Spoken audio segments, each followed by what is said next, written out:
Welcome to Career Coffee Chat Live. I'm your host, CoachEUrban. I'm a certified career strategist and executive coach, and what I do is I help driven, experienced professionals remove career roadblocks so you can achieve more impact, influence, and income.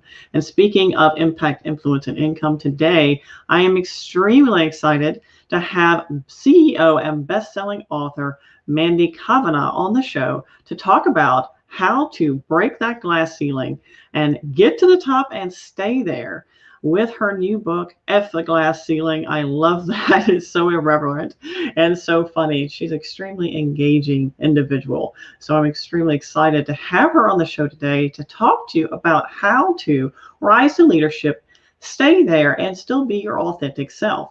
And now, interestingly, you might be aware that some of our habits and behaviors might be sabotaging us. Even our mindsets can sabotage us and our efforts to propel our career forward, rise to the top, and stay there. So if you're curious about what strings to pull and what matters and what doesn't, what actions you should take to be either a leader, elevate yourself in your profession, or even go the entrepreneurial route, this show is definitely for you. Now, for those of you who have never seen my smiling face before, my name is CoachEUrban or CoachEUrban. You can find out more about me at CoachEUrban.com. And of course, my new book, Elevate Your Career for More Impact and Income, is available on Amazon and on Kindle as well, open source software. And of course, the Career Coffee Chat podcast. Let's not forget the Career Coffee Chat podcast, also available on all the major channels, as well as iTunes, Apple, and more, and Amazon. Who knew?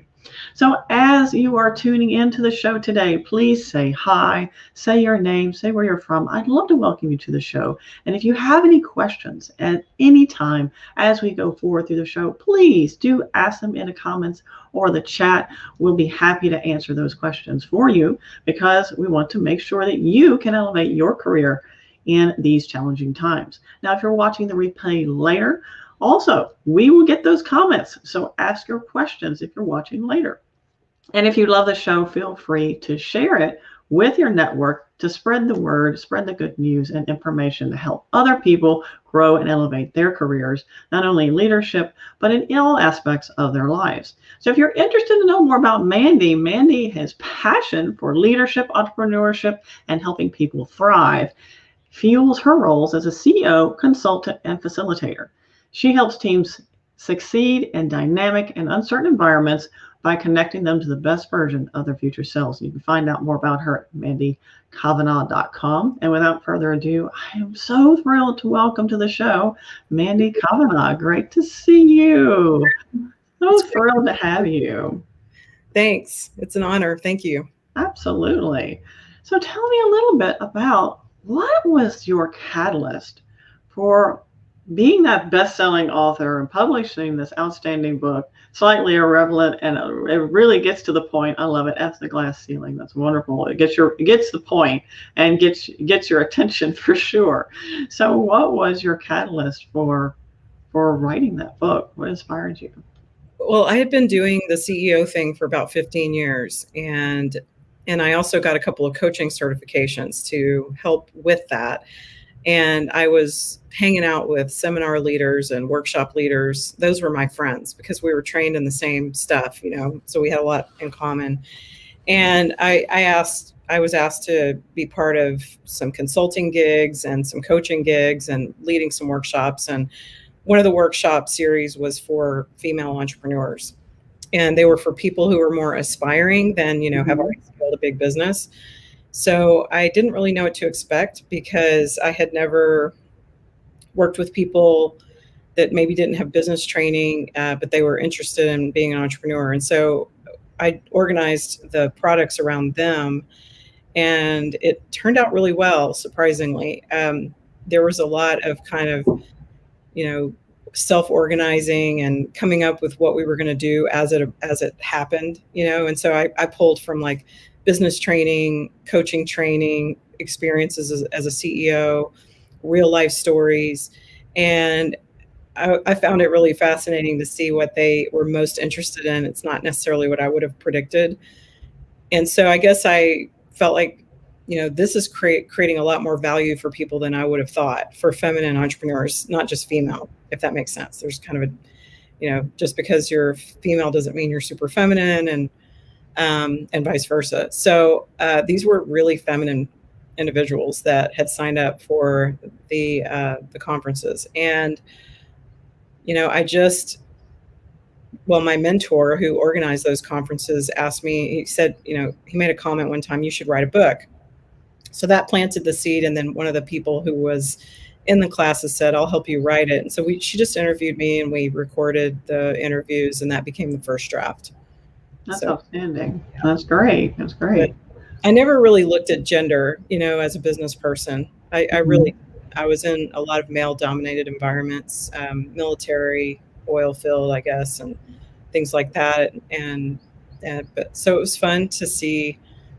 I started really recognizing what I bring to the table as a feminine entrepreneur more than, because I thought, I'm not the same as everyone else.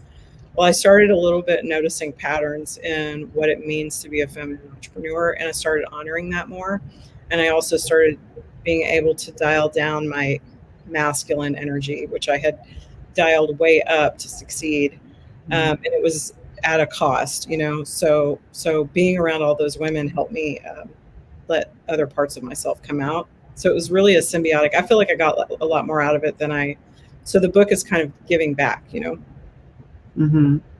it's saying, how to lead teams, how to organize your business around you, serving you. And it's because I read the research, and there's not really a glass ceiling anymore as much as there is a glass cliff.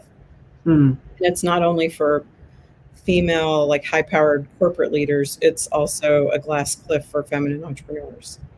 So the statistics kind of support, let's figure out what feminine high performance is so that we can have a business organized around us and our strengths, rather than, treating it like kind of like a masculine leader would, which is typically relatively compartmentalized. And there's nothing wrong with it, obviously, but it just takes a little bit of a different perspective to make it work for you than maybe what business training and your typical CEO group organizes around. If you're into like executive trainings and things. Yeah, that makes total sense. And what's interesting is, as leaders in any, regardless of gender, really latching hold to that very strong, historically dominant male energy doesn't necessarily make you a great leader. In fact, it does not. And what I'm finding as the research I do specifically around leadership and professional development, when we are not true to our authentic selves, number one, so we're not showing up in our strength zone, not showing up in our zone of genius, if you will, and we're also trying to emulate this very old pattern of this very dominant male energy, whether you are male or female, it does not produce good results. We'll put it that way. So what have you found around that, and what are your revelations when it comes to someone who wants to become more high performance in their careers and as a leader or as an entrepreneur? What do you find the commonalities, either those things that people need to focus on or the things that they need to, maybe stop doing? So to be a female leader? To be a high performance leader, either as a leader, high performance professional, or coming into leadership, or as an entrepreneur. This is what worked for me, and it's to really play to my strengths. So it's not everybody has the same strengths, but I think that you and I, for example, are two relatively different personalities. I'm just picking up on, you might be more analytical than I am, for example.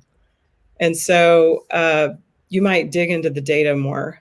I couldn't cite the data, that I researched all this data to write the book, but I didn't hold it in my head. I used it to back up the facts or the observations that I was making. If I were more analytical, I might have done it differently.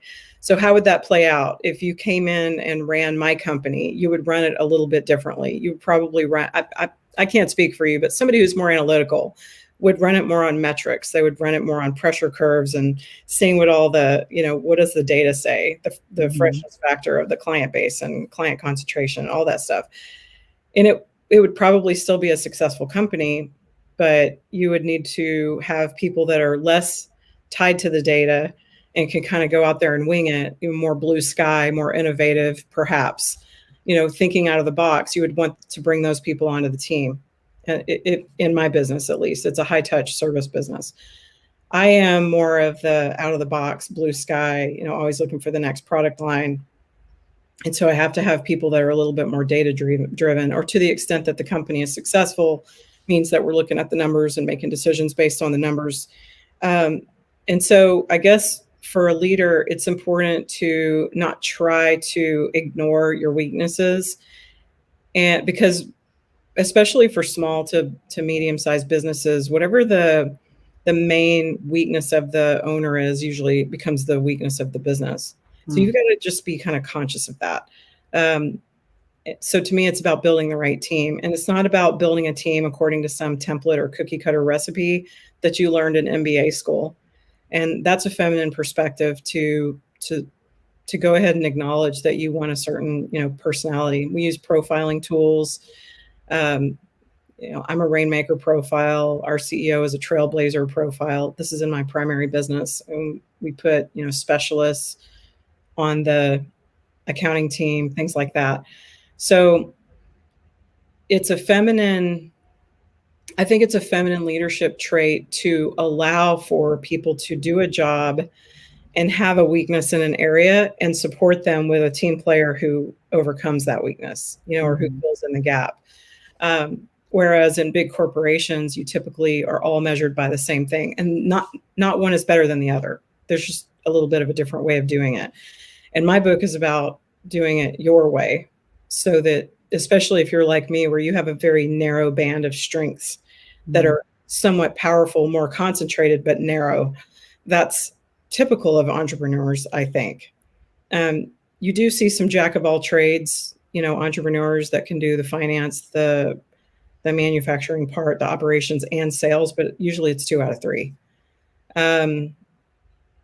Anyway, that's what I would say, is to quit, pretending like you don't have blind spots, and find people that cover those blind spots for you. And then when you find yourself unhappy, unfocused, scattered, disheartened, dissatisfied, anything like that, just look and see, are you in your function? Are you doing that which lights you up? So, in my own primary company, I've been somewhat dissatisfied lately. And, if I'm following my own coaching, this has been going on for a while. If I'm following my own coaching, I would get out in front of clients. I would go and try to close some massive deal or something like that. So, but it's challenging because I'm trying to a little bit step away from that, that company, and not tinker around in it too much. But it would be like, so what I am doing is I am following my own coaching. We're opening a new product line. So, and that's just to keep me engaged. It's like we're opening a new product line. That's what I bring. I've got nothing else. So we're opening a whole new sector. So that's just an example. Right. So it's interesting, the correlations between what you talk about and what I talk about also in my book is, uncovering the blind spots. How are you perceived by other people, and working in your strength zones as well is extremely important. A lot of people feel like they have to close all the gaps and be perfect in all things, and that's a huge waste of energy. Yeah. For one thing, embrace your strengths, embrace what you're good at, and leverage that as you grow in your profession, in your career as a leader, as a CEO, as an entrepreneur, whatever that looks like for you. So it's interesting, we were talking too before the show a little bit about conscious language and the words we choose. And I study a lot about neurolinguistics and neuroscience, and the power of mind and power of articulated words or articulated thought, and how that then shapes what we're allowing inside of our world, right? Inside of our environment, how much happiness, success, abundance, and joy that you actually allow in your life. And years ago, I read a book by Gay Hendricks called The Big Leap. And his theory was that we have what's called an upper limit switch. So we have this upper limit of how much success, happiness, joy, relationships, all these things that we will actually allow in our lives. And when we hit that limit, we self-sabotage. So I tested it. I was like, this Yeah. Crazy. So I decided to test it because that's what I do. I test everything before I actually incorporate it in my coaching business and find out it's true. We do. We do have a limit, and we'll self-sabotage if we reach that self-imposed limit. And there's another way that's imposed upon us is through people in our lives, our parents, our parental structures, our familial systems, all those kinds of things. So, what do you find in that conscious language choices that sometimes sabotages leaders as they move up or as they develop themselves? I see that greatly in people not giving themselves permission to get to the next level or to get to a quantum level of improvement. They don't give themselves permission to be loved or to have connection on on their teams. Mm-hmm. So let's just talk about like financial results. If you can't imagine, you can only imagine incremental improvements. Like Mm-hmm. you're organized by, let's try to grow our revenue by some single digit or 10% per year. And if you want to grow by by a multiple, then you've got to have that conversation. So let's just say we take 100 people and we say, okay, everybody, and they're all business owners or leaders, corporate leaders. And you say, I want to stick to business owners because that's what I know. So I say, okay, I want you to write down 5 ideas on how to grow your business next year by 10%. Everybody would be finished and put their pencils down by, in a couple of minutes, because they all hold that in their head. That's kind of like the going program is how to get better. But if I said, I want you to add a 0 and go 10x, I want you to improve. I want you to grow your revenue by 10 times next year. After the groans, they might write down some crazy ideas, like, oh, well, I could just blah, blah, blah. But you can't just raise prices and grow that much. So, then in order for us to plant the seed as facilitators that they could, in fact, there is a potential timeline in which they could 10x their revenue. There is, right? If you're in business, they would have to change a little bit about like their nervous system around it. They would have to give themselves permission, take some deep breaths, envision it, and kind of receive in their imagination that 10x, income. Like if I, as a consultant, were only going to get paid if they actually pulled that off, that's what I would have them do. Because otherwise those ideas that they came up with are just that. They're just ideas. They came from the level of mind that got them to where they are today. So to get to the level of mind of improving or increasing their income by a multiple, they're going to have to get aligned with it energetically first. Because when they walk out of that workshop, let's say they walk out, if they've energetically aligned to that new level, they'll see things they didn't see before. And the phone calls or the thing they read about in the news or a client that, it's just their radar, their awareness will open up. And if they're open to it, the synchronicities will start happening. And if you're really aligned with it and you can get a team aligned with that new possibility, you become a force of nature. Yes, very true. You mentioned something before the show, and I loved how you put it, because when I coach people into success mindsets and how to align with your goals and goal setting and the whole thing, one of the things you talk about is energetically aligning with that goal and also letting go of the how. Yeah. And can you share with us a little bit about why that's important? Well, I got this from people like Dr. Joe Dispenza and my conscious language instructor, Bob Stevens, and other people like other mentors of mine, where when you're working in that field of energy and information, we call it the quantum field, or you're working in a field that is more complex than you can hold in your mind. If you worry about the how, you're going to kind of slow it down. So you're going to become sequential. You're going to say, okay, I've got to finish this and I can't do this other thing until I finish this. And you're just going to slow down your goals. So you could stretch it out, a goal that could happen instantaneously to take a year, 10 years, at some point you give up.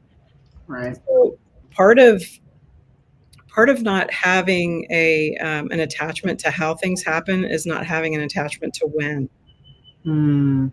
Very powerful. Because I find that people push their goals out farther than they need to. You would think it'd be the opposite, like, oh, I'm not giving myself enough time. Well, just kind of let that go and just imagine yourself. And this isn't like a cookie cutter, like if I just have a great imagination, I can imagine reaching that goal and I let go of how it's definitely going to happen. There's a lot of complexity. You may have to reorganize some things in your life, your business, your friendship, your friend circle, your relationships, your fitness, your health, your ability to, perform when the opportunities come. But it's a first step. It's kind of like setting things into motion.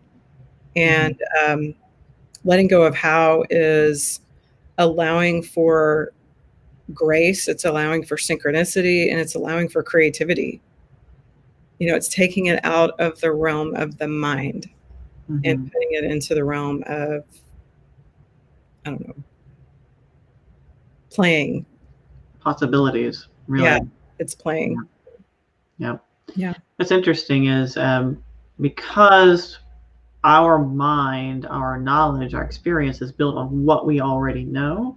If we are to expand and be a pioneer beyond that level, and letting go of the how we get to that level is important, because basically, as Marshall Goldsmith said, what got you here won't get you there. Right? In order to actually expand to that high performance level as a professional, as a leader, as an entrepreneur, we have to let go of the how, because how we've gotten here so far, that's what we know. We may need to expand beyond that. So being energetically aligned to the goal is important, so that we are actually opening up the mind to consider possibilities that we don't already know.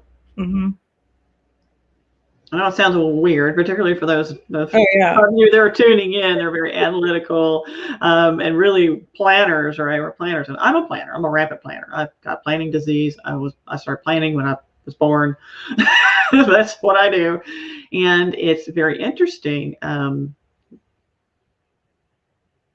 It was several years ago, pre-pandemic, and I think most of you have now been through the pandemic and the uncertainty of the future, not really sure, okay, can I even plan? You're probably more familiar with what I'm about to describe, but I was in a point in my business and in my growth as a person, I couldn't really see the long-term plan. And I just had to have faith, if you will, that I had a goal, and I just needed to put one step in front of the other foot as the opportunities and knowledge came to me, that I would achieve it. And I did. But there was no clear path. Right? Yeah. And that's leadership. Leadership is, we don't know how we're going to win this game, but you practice the fundamentals and then you just get out and you play. Right. I mean, that's an analogy that I have for what you're talking about. Like, we had to play in the world of, like, how are we going to, where's the new demand going to come from? If you lose one of your revenue streams during a pandemic, what just get curious, like, where are my services needed? And, it's not that easy. It's easier said than done, but it's definitely, it doesn't do you any good to just get attached to a certain way of doing it, obviously. So what are some of those things that you see, Mandy, that people who have a lot of potential, but they hamstring themselves for becoming high performance leaders, entrepreneurs, or experts in their field? What are those things that you see people do to sabotage? The first thing that comes to mind is really judging and scapegoating and not communicating, what they need, or willing to be wrong. So a lot of high performance or high potential people would rather shut down around adversity when it comes to working with other people. They would rather shut down than sit down and have a heart to heart, and say, okay, I'm being thwarted. I feel thwarted. This is what I need to get done. And the other person has a chance to say their piece about why they're trying to get, their thing done. And as long as you have functioning personalities and a little bit of emotional intelligence, you can kind of get through it.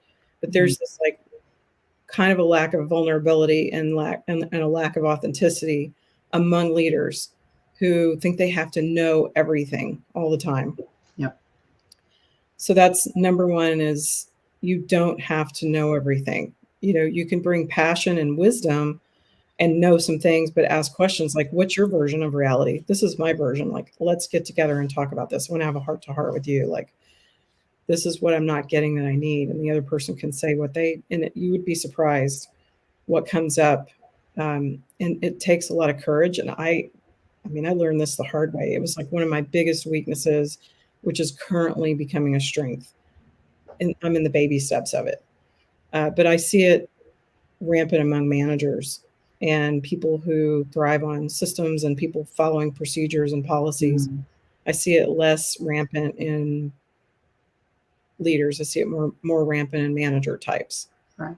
So it's the willingness to ruminate on a problem and to kind of simmer and marinate in something that's bothering them, rather than sit down with the person and say, I want to talk to you about this because I want to have a breakthrough.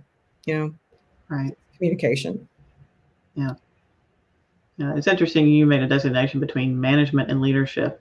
And I was talking to one of my clients yesterday. It's like, well, you have a couple of choices in your career path. She's at the level of management now. So you can continue down management. Know that management doesn't come without leadership if you want to be effective. Or you can just do leadership, because you can do leadership without management. Or you can become an expert, a technical expert. And there is a difference between management and leadership. You manage the metrics. Management's about, administrative functional management, but management can't come without leadership. And the leadership portion that some people have a hard time grasping a hold of is that ability to say, okay, I don't have all the answers. And I have to be comfortable with that, because particularly those people who are more analytical, those people who are more risk averse, I see that they struggle with not having all the answers. In fact, I'll lob a question at you from one of my executive coaching clients. She said, they want me to be the COO. She's skeptical, but she's like, they want me to be the COO. And how can I possibly do that role? How can I keep track of all the moving pieces? And that was a red flag right there. And of course, we had a conversation about that. But what does that bring up for you when you hear that? How can I possibly keep track? How can I keep track of everything? I'm just going to be super blunt. The COO would be craving keeping track of all the moving parts. They would be so cocky that they knew they could take it on, whether they could or couldn't. I don't. If you say, how can I possibly? That's a vulnerable thing to say, and I appreciate that. Maybe she is the right fit, but you have to have nerves of steel to be a COO, right? So if she's having a lot of nervousness and anxiousness about it, maybe she's not quite ready yet. Maybe she could be a director, or maybe, I don't know. But to me, a COO is somebody that has the gumption and the spine and the willingness and the desire to control things in order, and they just can't wait to get their hands on that level of responsibility. That's what my gut says. We might see things differently on that. Yeah, that's part of it. And I feel like maybe when people rise up, they also have to let go. Yeah. So as John Maxwell says, what are you willing to give up to go up? And some of those giving up is having to keep your finger on the pulse of everything. Yeah. Because in order to be an exceptional leader, to be a high performance leader, what I've found is you need to learn how to delegate and trust your people and support them so then they can keep track and then they can report to you. Because if you try to do their jobs, no, you won't be successful. You just can't, because you're not allowing yourself to level up. You're not allowing yourself that room and space to then see at that global level, to manage at that global perspective. Does that make sense? Yeah, that's a strength, to be able to delegate, to be able to know that you don't have to control it and be indispensable. I've had COOs that had a tendency to make themselves indispensable, and it put a cap on the company's growth. Mm-hmm. Mm-hmm. Right. Exactly. Because they put a cap on themselves, on their ability to how much, the bandwidth was basically how much bandwidth of the company was how much bandwidth they could consume. Exactly. And then, of course, there's limits on that, based on how much time we have in the day. Yeah. So what other tips, if you were someone who was seeking to be a high level, high performance leader, entrepreneur, professional, what are some top tips, so just off the top of your head, you would share with them? To be a high performance leader. Mm-hmm. Wow. It's a really, really broad question. And I think, I'm going to contradict myself here, or I'm going to present a paradox, because earlier I said you should look at kind of what your strengths are and the strengths of the people around you. And that requires you to label them a little bit. And I talked about profiling tools, so this person might be good at making it rain on the sales side. This person is super organized, methodical, detail oriented. Maybe they're a little passive. This person's really good at negotiating. This person shuts down in the face of pressure, but they're really good at, taking care of the customer. You have all these types, these personality, and you do have to, if you're fielding a team in the manner that I have talked about, which is like showing up for a track meet. You have the sprinters, you have the long distance runners, you have the hurdles, etc. You win the meet by everybody doing well, but you're not all doing the same thing. There's some crossover. At the same time, here's the paradox. Some leaders that are not in high performance that I've seen have a tendency to put people in a box. And what they're doing is they're putting their personality in a box. They're not labeling them based on performance and what you can count on that person for. They're labeling them based on their personality. Oh, she's this or he's that. I don't want to use those terms and phrases, but it's kind of an ugly truth to being a leader, is that you put a label on somebody's back and then you relate to them as kind of that, and it's kind of negative in my opinion. And to be a leader, you have to me, an effective small to medium sized CEO, that's who I focus on, is you need to continue to relate to your team members as the highest version of themselves. It's kind of like a teacher having high expectations of a student. And that student might have issues, but later when they're 40 years old, they say, you know what, that coach, that teacher believed in me and called me out when I wasn't behaving in that, at that level. If you do it with kindness and compassion. And so, it's like, don't put that person in a box and make them small. They might prove you wrong again and again, but if you can't stop doing that, you should get them off your team, because you're not doing them any favors. And it breaks my heart to see when people do that. And I see it all the time, even in my own company. I see it in a lot of companies. This is how he is. This is how she is. This is how they are. And if you're not curious anymore about that person and you can't expect something new, you probably ought to escort them out the door, because they're yours. They're yours while they're on your team. It's kind of like you choose, you can have your kids and resent them, or you can choose your kids every day. This is my child. It's time for me. I need to do, So it's like your employees are your employees until they're not your employees anymore. So, and if you talk to them and they can't get it together in the way that you need them to get it together, then you can say, obviously a performance improvement plan is in order. And then they may shine doing something else. But I don't like the negative agreements that leaders sometimes have and go into, and then they expect the employees not to gossip. So they themselves are gossiping, calling it an HR conversation. I've been guilty of it. But there's not like action taken, and then you don't want the frontline employees to do that. And the other thing that I would like to see more of with leaders, besides just seeing people as their highest selves, is I would like for leaders to see the frontline workers as the thought leaders of a company. It's because they're lower on a hierarchy or on an org chart, and they aren't being compensated as much as you.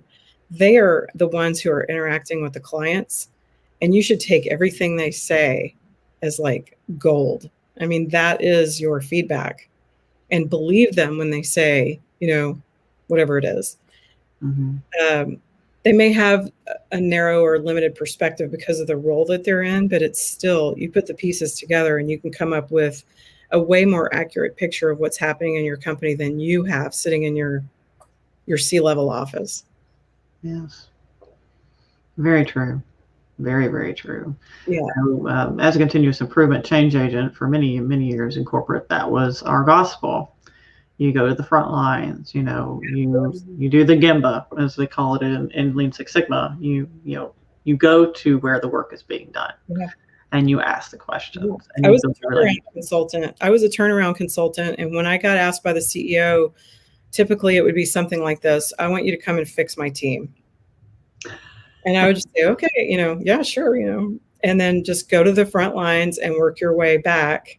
And it always rolled uphill.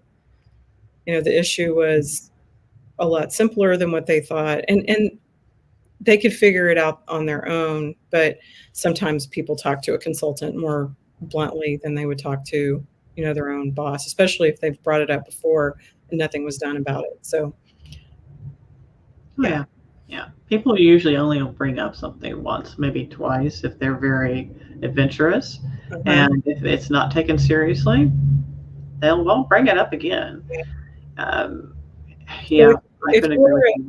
If you're a leader and you really want to get to the bottom of something, or you have a persistent issue, you just go ask your people, what have you tried to submit? What have you tried to give us information on that we haven't listened to? And then just write down everything they say. And then the next question would be, how is that impacting your business? How is that impacting our business? And they'll tell you, and then you can see, are they right or are they inaccurate? Mm-hmm. And I would say 80% of the time you find your problems right there. Yeah. It's been right in front of your face the whole time, and it's been ignored the whole time. And because leaders think, oh, well, the VP of so-and-so didn't tell me this, therefore. Well, a lot of it circles back to the leader will say, well, he or she is just having that issue because it's them. That's fine, but so work around that. That circles all the way back to the feminine way of, if you want to balance out an organization instead of running it in sort of this compartmentalized fashion, and you want to add that feminine perspective to things, you then say, okay, I get that I don't agree with his or her, opinion about what's happening, but it's their perception, it's their reality. So I'm going to organize a solution around their perception because it's real if it's real for them. Otherwise, I need to find somebody else, because they're struggling or suffering. So it's like, you want to take out all the suffering in a company, there's no way to take it all out. But if you are, especially in a service business, the happiness of the frontline employees is impacting your clients. Then you have to listen until it's painful. Right. Yeah. And most leaders don't necessarily always want to hear the hard truth. Guilty as charged. Yeah. Yeah. So. Yeah. Because it's one more thing you have to deal with. Yeah. And your list of many things to handle. Well, what else does your audience like to hear about? You said what makes a successful leader, or what are the tips?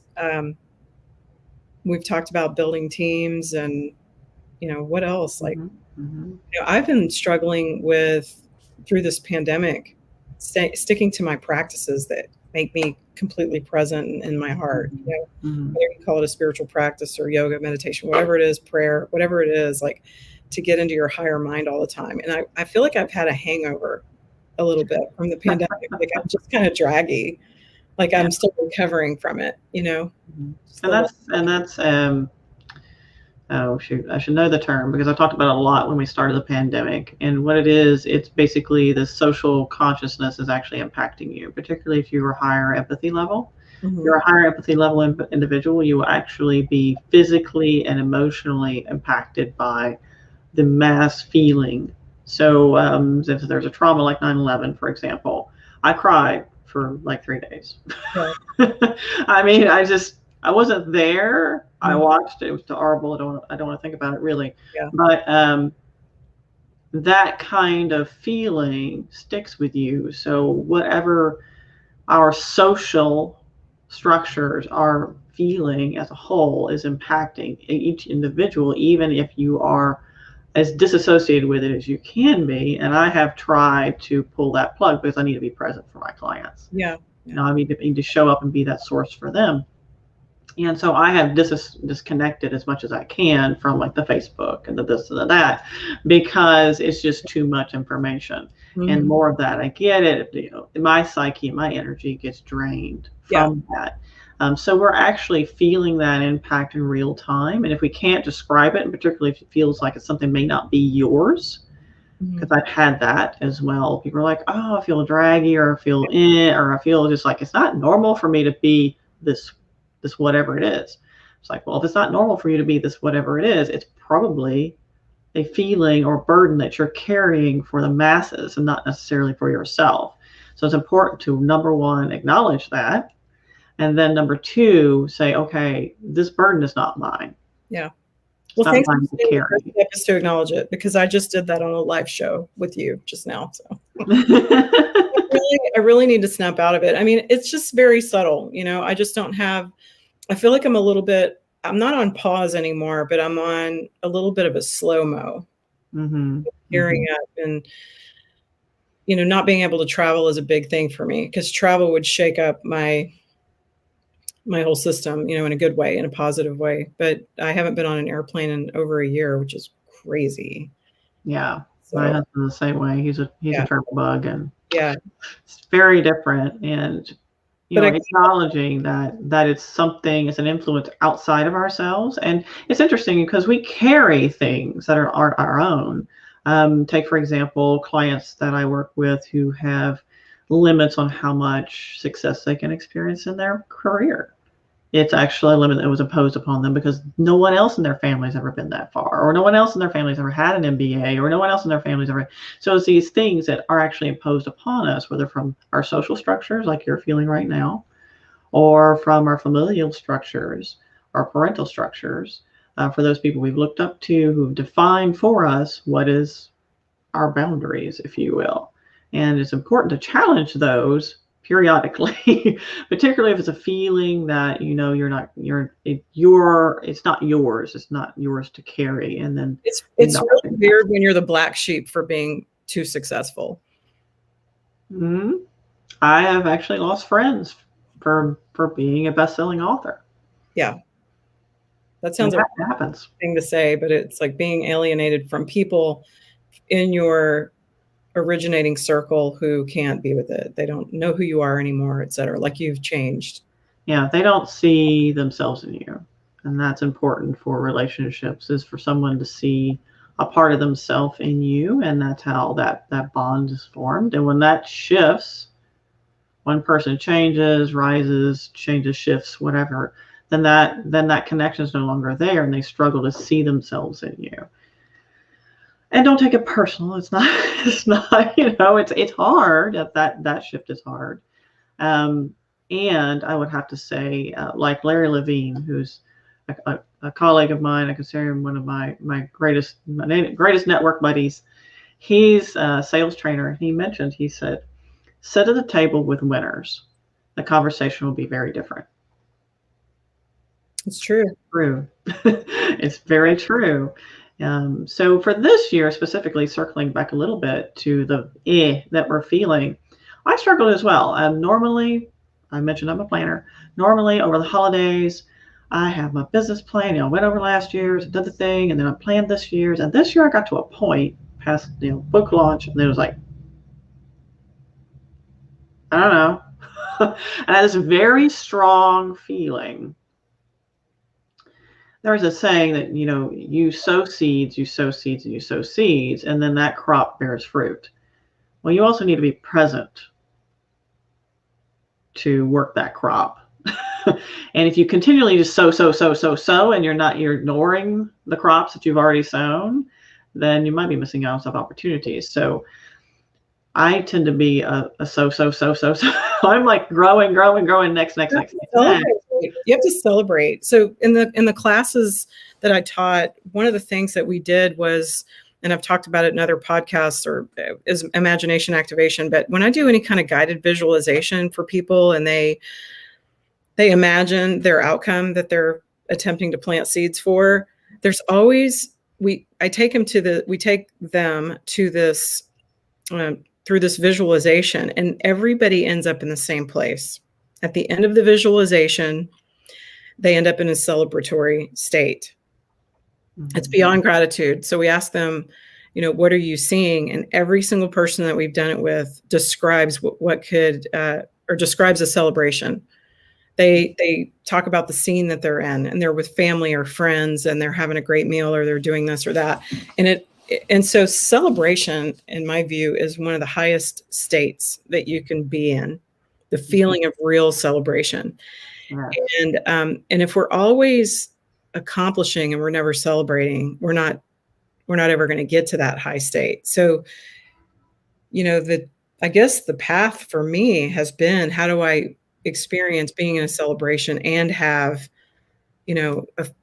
ambition and, want to accomplish, or want to have purpose and, want to get things done? How do you celebrate the human condition and how life is today?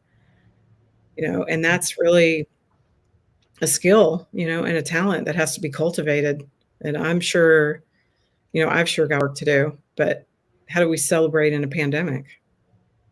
I've seen people doing it. Yeah. I mean, I have some people doing it. I know one of my colleagues, she celebrated her biggest business growth year last year. And she was able to help so many people in the process. So it's a good thing for her. And the thing about it is, in a pandemic, it's important to, one, develop the gratefulness practice so we're able to celebrate more often, because most of us have historically probably taken a lot of things for granted, or we're so caught up in the what's next or the busyness syndrome that we're not really present, and we're not necessarily grateful for the smaller things. So being able to appreciate that gives us that gratitude, and then leads to that more celebration. Oh gosh, I'm so happy that I'm, in Texas, warm and dry. Not freezing to death. That's one thing we can celebrate. So it's those small things, and developing appreciation for them, so we can be in that continual celebration state, yet still be okay. I have the forward-looking state as well.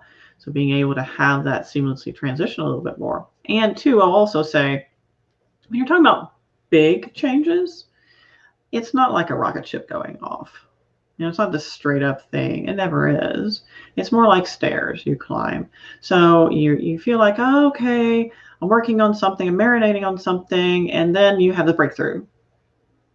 And you have the realization, the epiphany, the learning, the knowledge, and then you celebrate it, and then you kind of marinate on something for a while, and so it's just more of a stairs that we climb versus this rocket ship taking off into space. That would be really hard on our system. Well, we grew up with, we had semesters, and we graduated from one grade to the next, and you got your report card, and we were a little bit programmed to accomplish, and then you close that chapter. And then when you become an adult, there's hardly ever the sense that a chapter is closed. It's like, and then that can become a little bit of a grind, even if it's really like you are accomplishing. So that, circling back to setting goals with a time on them, that's one of the caveats to not having a deadline for a goal, is that there's no point in time where you declare a celebration. So that's, anyway, so I think you have to manufacture those. If you, like, quarterly, we made our goals, but let's celebrate not just what we met as far as goals. Let's just celebrate the fact that the office had electricity and water through the freeze last month. Right. Yay! Yay! We celebrate every, like grandparents. We give grandparents paid time off in my companies. We look for things to celebrate. So it's we could do a better job, but it's really cool. Yes. So for those of you who tuned in or tuning in later, I hope you found this illuminating, rewarding, and empowering and enlightening. I know I have. I know it's been a very fun conversation. Thank you so much, Mandy, for your time and your energy. And I loved having this time with you to have to not only hear your wisdom, but share and impart some great tips for people to become more high-performing leaders, professionals, and entrepreneurs. And if you're watching the replay later, if you have a question, feel free to pop it in the chat. We will be notified and be happy to answer your questions and get back to you. If you'd like to know more about Mandy Cavanaugh, you can find out more about her at mandycavanaugh.com. And of course, you can find out more about me at CoachEUrban.com. And don't forget the Career Coffee Chat podcast. So you want to catch up on all the episodes. I get this question from time to time. Aaron, where can I find all the episodes? Okay, there's two places. One, there's a LinkedIn company page where you have not only this great live show will be there in probably just about 30 minutes, but you'll also have all the Career Coffee Chat podcasts in one place. So I'll make it easy for everybody. Or you can check out my YouTube channel at CoachEUrban and subscribe and make sure that you give us a like, thumbs up on any podcast channels that you are listening to this later. Mandy, it's been a pleasure. Thank you so much. And for all of you tuning in, bye for now. We'll see you next week.